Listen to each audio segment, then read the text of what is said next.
シベリアを横断した人は内田良平ですね。内田良平がいろんなインフォメーションを与えましたけれども、作者は2人ですので、それを全体として捉えるのは難しいのではないかと思います。1点のみ指摘させていただきますけれども、もう1点のみ、ある意味では本質的な問題になるかもしれませんが、内田良平はですね、先ほどイ・ヨング、李陽球と会って、我々が欺かれたのではないかというようなところがありましたけれども、それは、秘密的に伝わる歴史の記録を見ますと、李陽球が死にかかっている段階で、内田良平、重田がですね、お見舞いに行った時にした話なんですね。それを内田良平が最初から、フェイバーラブル、公平なそういう合併を意図していたのかというのは異論があると思います。内田良平は李陽球との接触は武田阪神を通じてやりました。武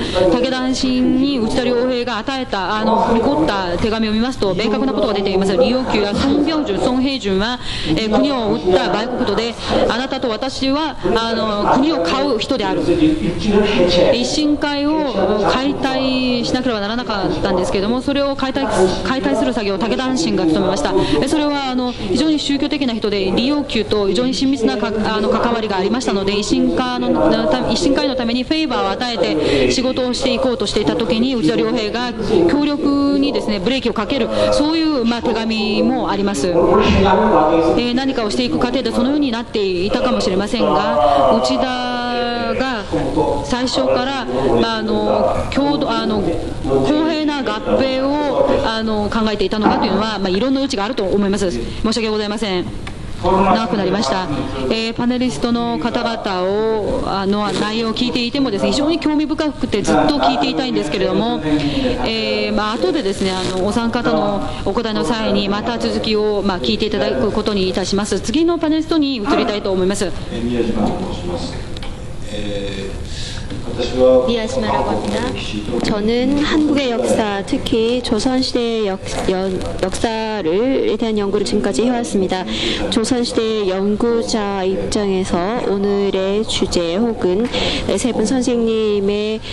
그 보고에 대한 코멘트를 한다라는 것은 상당히 좀 어려운 일이기도 합니다. 최근에 제가 생각하고 있는 것을 생각하고 있는 문제와 관련해서 세 분 선생님의 발표와 관련해서 좀 감상을 섞어서 말씀을 드리도록 하겠습니다.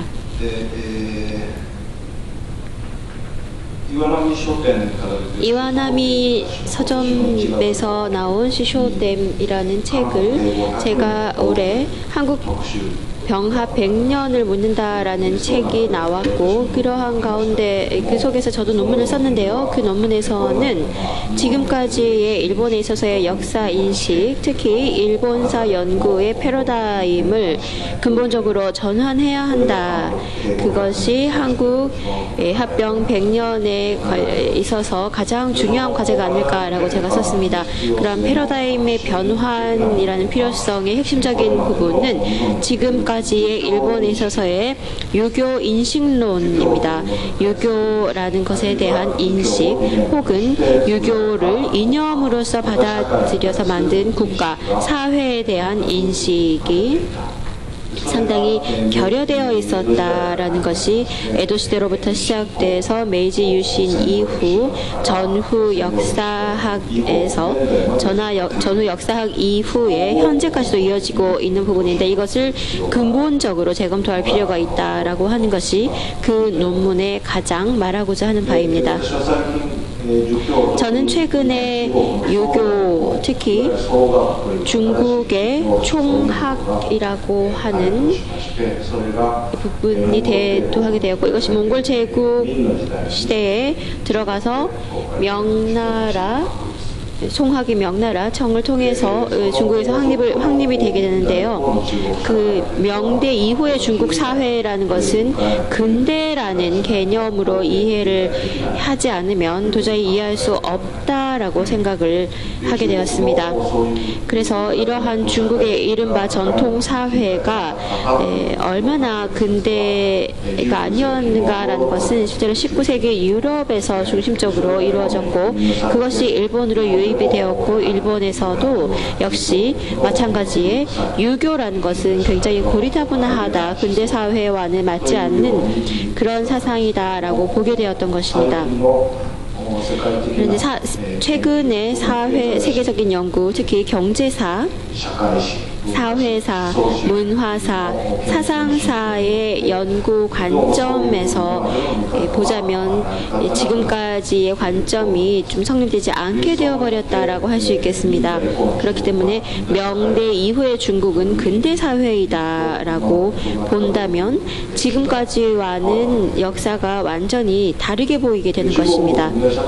중국을 근대 사회로 본다면은, 그렇다면 한국의 역사, 조선시대의 역사는 그러한 근대 중국과 아주 깊은 관계를 맺고 있었다라고밖에 이해를 할 수 없는 것이고, 예를 들면 고려 왕조에서 조선 왕조로의 교체, 조선 왕조가 왜 주자학을 국가 이념으로 채용했는가라는 이 변화는 국내적인 요인으로는 도저히 설명을 할 수 없고, 중국과의 관계, 몽골의 지배를 받았다는 점, 혹은 명예에 의해서 주자학이 국가 이념으로서의 위치를 획득하게 되었다라는 이런 동시대적인 움직임과의 관계를 보지 않으면 그 고려로부터 조선 왕조로의 변화는 볼 수 없다고 생각됩니다.